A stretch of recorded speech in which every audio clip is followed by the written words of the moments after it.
안녕하세요. 한의학 박사 한진입니다.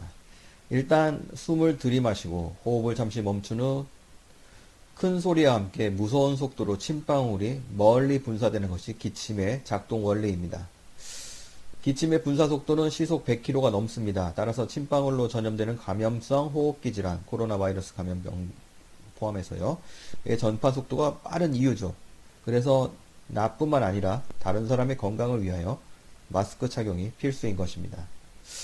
기침은 가래와 동반되어 나타나는데 가래가 없거나 적은 마른 기침과 가래량이 많은 습성 기침으로 나눠지는데요.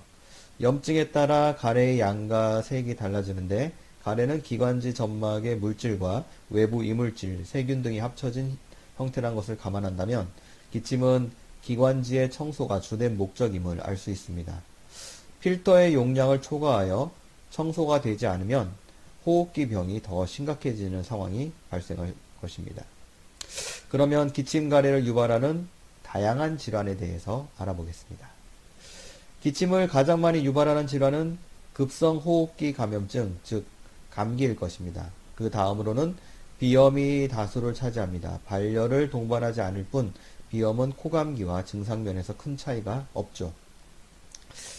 비염이 있다면 특히 계절성 알러지성 비염인 경우 항히스타민제를 복용하는 경우가 많지만 졸림 등의 증상으로 집중력을 떨어뜨리는 문제 때문에 약물 복용을 주저하신다면 침 치료를 받으시면 좋습니다. 추가로 향기요법을 활용하면 좋은데요. 유칼립투스 100% 에센셜 오일을 콧구멍 외측, 양측 외측에 한 방울씩 면봉으로 찍어 바르는 것입니다. 방향성 물질이므로 잠깐 눈이 매울 수는 있지만 비염으로 콧물 코막힘 증상의 해소에 도움이 되고 또 머리가 맑아지는 효과가 있습니다. 맵고 자극성 음식이 자극이 되어 소위 살에 들린 경우에도 기침이 멈추지 않을 수 있습니다. 매운 라면을 먹다가 TV를 보며 웃다가 매운 국물이 코로 넘어간 경험을 떠올리면 이해가 되실 것입니다. 코도 화끈거리죠.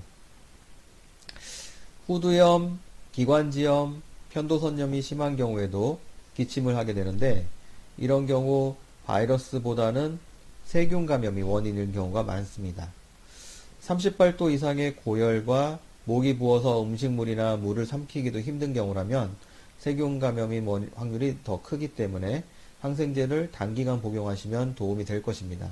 우리나라 1차 의료기관에서 항생제 처방 비율이 높다지만 이런 경우는 예외라 볼 수 있습니다. 갑상선이 크게 부으면 목소리가 잠기고 쉰 증상과 더불어 기침을 할 수도 있습니다.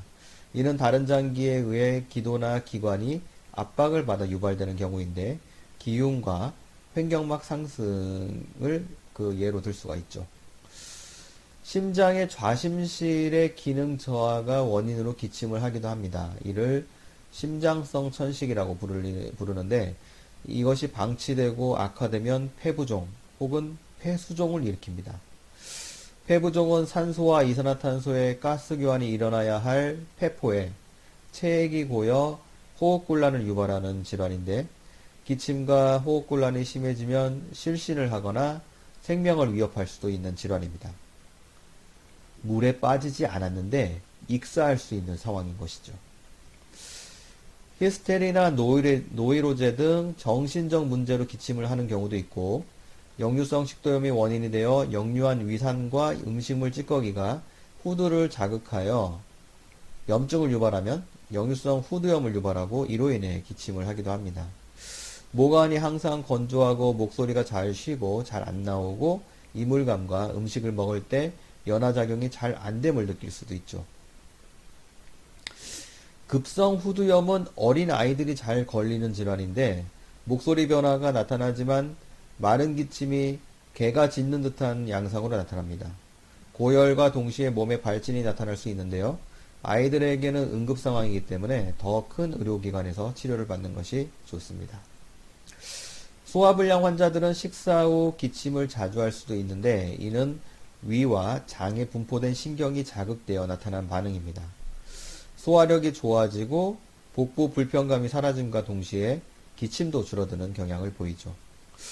기침하다 실신하는 경우도 있습니다. 기침 시 심장의 박출이 줄어서 뇌에 혈류량 공급이 줄어들며 나타나는 증상인데요. 어르신들에게 흔히 나타날 수 있는 증상입니다. 가래는 염증의 정도에 따라 없거나 양이 늘거나 노란색이 되는 등의 변화를 보이는데 앞서 설명드렸죠. 피가 비친다면 주의를 기울일 필요가 있습니다. 폐나 기관지에 암이 있거나 폐결핵에서 나타날 수 있는 증상이기 때문입니다. 오늘은 여기까지입니다. 그럼 다음에 뵙겠습니다.